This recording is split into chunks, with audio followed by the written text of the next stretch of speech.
Hey guys, another update tayo.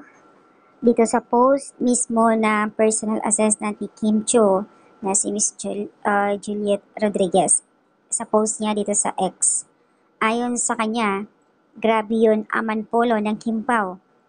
Kalat na sa Facebook, TikTok, at iba pang social media account.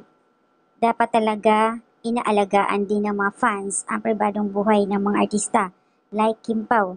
Magkano kaya bigayan at pinakalat nila. Actually, meron nagpapakita sa akin yan video na yan, pics.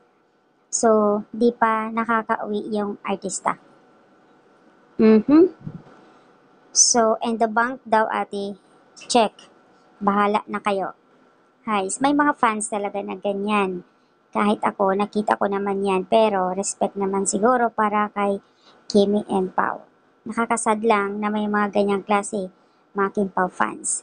Pero yung iba naman kasi, natutuwa, kinikilig, dahil sa ayuda.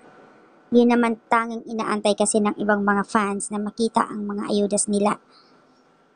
So, dito may nag-comment, parang ikaw na rin siguro mismo yung nag-confirm na nag-aman polo ang dalawa dahil dito sa post.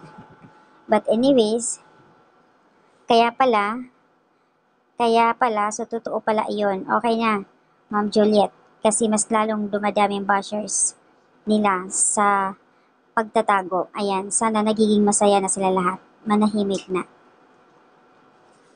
Iba-iba kasi ang opinion din ng mga netizens, mga tao, lalo mga Kim Pao fans. Para sa kanila kasi mas na-excited, natutuwa pag may mga ganyan. At napag-uusapan din. Kumbaga, litaw ang pangalan nila. Ang gusto din ng iba, mahirap magtago-tago na kahit ano ang tago nila, private date, hindi maikalat. Pupunta sila sa isang lugar, may makakita ng sa kanila video. Pag once nakapost na yan, automatic spread na yan sa social media. So, hindi nila ma-blame talaga ang mga tao.